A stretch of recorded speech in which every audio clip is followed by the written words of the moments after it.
yamna maroi ba huji ki manipur gi issue asige mari leinaba manipur da anoba khoi 2023 dagi horaklaba irang sida khoi security gi hubo mayam am leiki harabasu mayam gi manglan ama anoba asama oigadori ba manipur gi anoba DGP ama khoi lakhiba khoi gi mingon banjarabada khoi mukesh imphal lagi horaklagani jun gi tang ama dagi magi charge manipur gi DGP ona charge puba horagani ha wafam phundo leba tare uja hari pausi uja kamai yengbe ahu pe thambi mangsa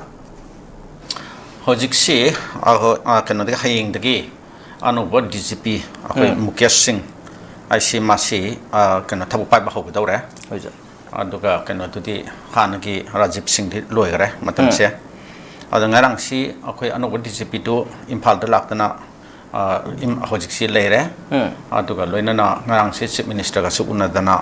makoi si sakhang ma khangna kogi kano amasu adum pangthoki ba khoi na kano da chief minister ki magi Facebook ka kano da kano post ure haitare hoja adu hojiksi haiba mukesh singh haiba kano si anoba DGP IPSC masi akogi 𝐍𝐄𝐿 kadra haibti Arunachal Pradesh Goa Mizoram aduga Union Territory sing haiba adugi samna 𝐍𝐄𝐿 adugi kadra ne adama gi masagi horphamdi Bihar gi Begusarai haba mapma dutagine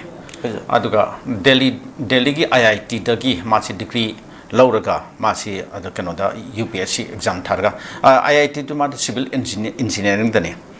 aduga adu matungda masi UPSC exam thadana khotan tawraba matungda kanodo IPSC ma phangi ben haitare adu masi yamna experience ton ma experience leiraba adumba sahi kuntra muk hena kan tawrakaba yamna kanoki maki kar hani arangba career ama lak later club adumba mio yamani kanoki akhoi hoji akhoi NIA na hairiba kanose National Investigation Agency hairiba si masi link apagi horpom tamde de sumaki adugi foundation gi matam de kanoki magi achuba ki role ma yauki adman tawre harga masi lakpaduni ada maki kanosi akhoi ka Jammu and Kashmir hana akhoi apunba state ama oina lengi matam duda masi kanoda akhoi police ki achu chu batong ton ba pham sing sima ton ba Jammu and Kashmir ki mafam sing da pair lakpani ada haiba Jammu and Kashmir state akhoi ki cross border terrorism ki adum gi mafam si yam kanba conflict sia hani alitana liba haitare terrorism ki attack ka ji yam toina liba yam toin thokpa mafam ni na adumba mafam sing da masi akhoi counter insurgency natra counter terrorism haitare adum magi strategy da adum kenota masi yamna experience lerba adum misak amane adumai torga masi adugi matungda kenota mathang akhoi additional SP IG asmana lakna khotna phamchi lakla matungda kenota akhoi Ladakh DGP ki kenota post pair pon haitare oi Jammu and Kashmir si Union Territory ani thon khador pa matungda adamai tawraga masi lae aduga kenoda ma thona phabagi gallantry award ka si masi adum khara phangne haitare akhoi police medal for gallantry se ma ahumrak phange aduga makhoi share a Kashmir medal for gallantry gaina amachu adum phange ada masi kenoni akhoi lairik ibami amachun haitai mangsa akhoi Curse of the Peer hana akhoi novel ma akhoi counter terror ge thriller ma adugumba like amsmasi igre ma je aduna kanoda haiba akhoi peer is the akhoi Persian word ne maski akhoi art di spiritual master natakana akhoi ithak thangba ahal aduga natakana saint kain haiba adumba ne haitare adamagi kano se like se yam phajak dom male akhoi bodi padre kano je ma akhoi ai zul masik like se leigi adu pagen khale manu de masi akhoi ge sahi ohum je loina dori ni Manipur disida masi DCP ore le du ne ba ada DCP oina mana le pumatam sida hoji Manipur sida kari tor khata kuno kamai tor khata haiba do akhoi yeng batari haitare aduga kano da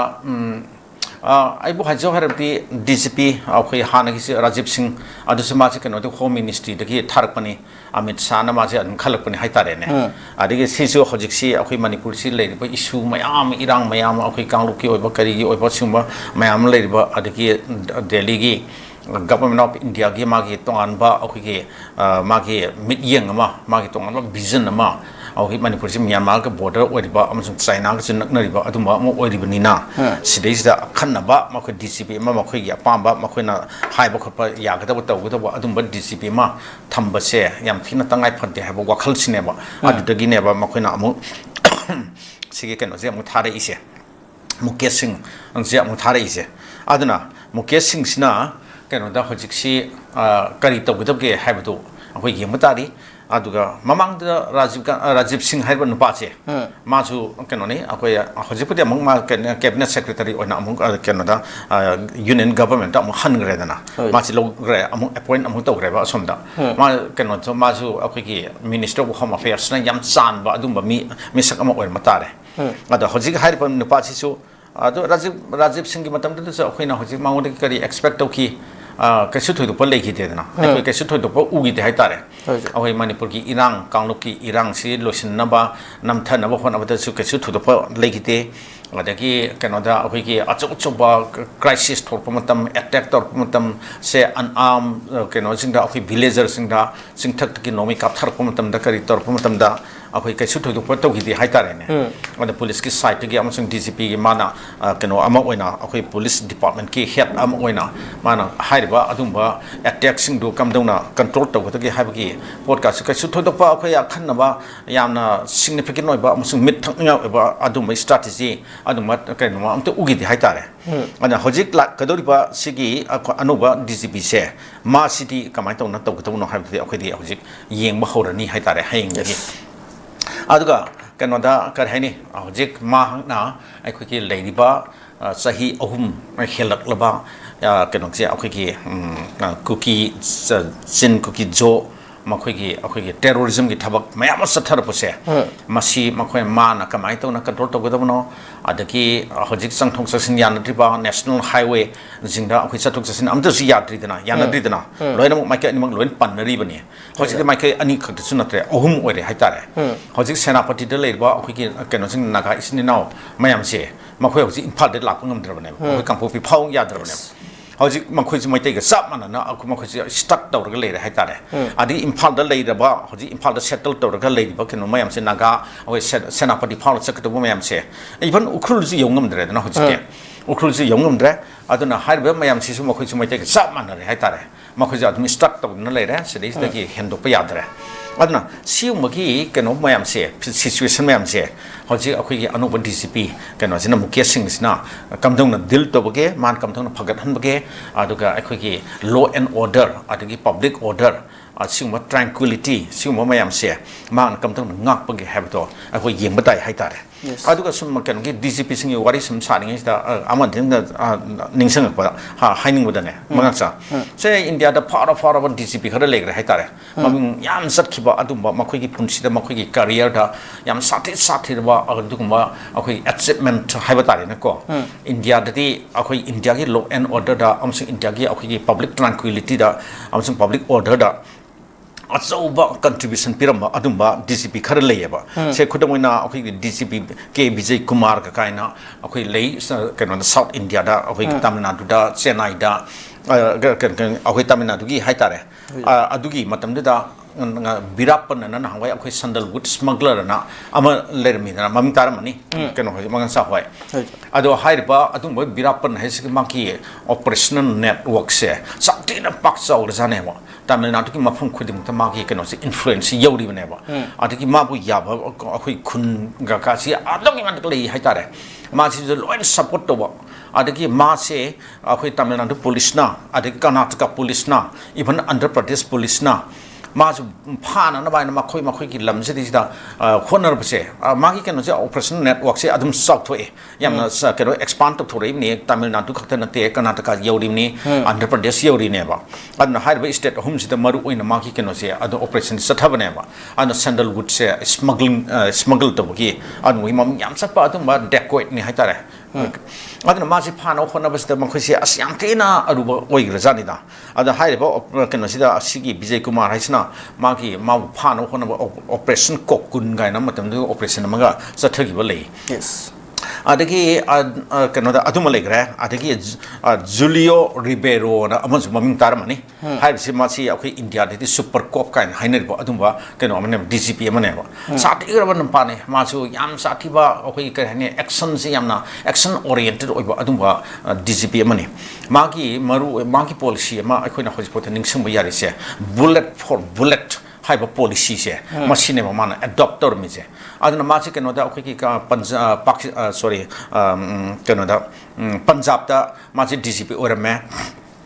adagi Punjab da DGP ongi matam da Amritsar da akhi golden temple do adudai do da kano gi akhi Sikh Khalistan terrorist mayam mafum de makhina khud su khlai loi paisan tham dana khotna tawna makhoi mafum de makhina operate tawrna khotna leiram bado madu takhai na thugai na makhona ki khot ki adu mayam legre adagi ma ki operation black thunder ka kaina adu maming se ba hojbo adum leiri bani mayam khangna ba adu maina tawna ma se adagi amu Mumbai Maharashtra ka ma se DCP amu orame adagi Mumbai da keno ki underworld don underworld gang mayam do Mumbai da simuki underworld gang hai se makhoi as yam sati bazani na adum gi gang mayam se mana muthat na nu khona baki makhoi mathakta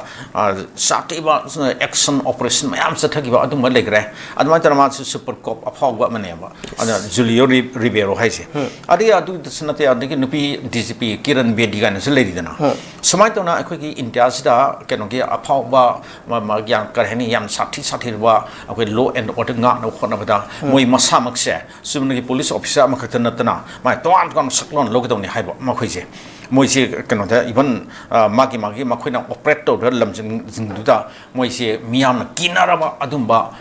misak mo hengadamuni ka kain haiba se adumba ki wakhlon da makhoi se work to ba aduma midani haitare siba lai adura hojik akhoi gi kano da anuba DCP na hayeng dagi haudorim ne magi functioning je aduna hojik mahak na kamai tona lapake hai se akhoi yeng batai ada hai pa mana nga hayeng taki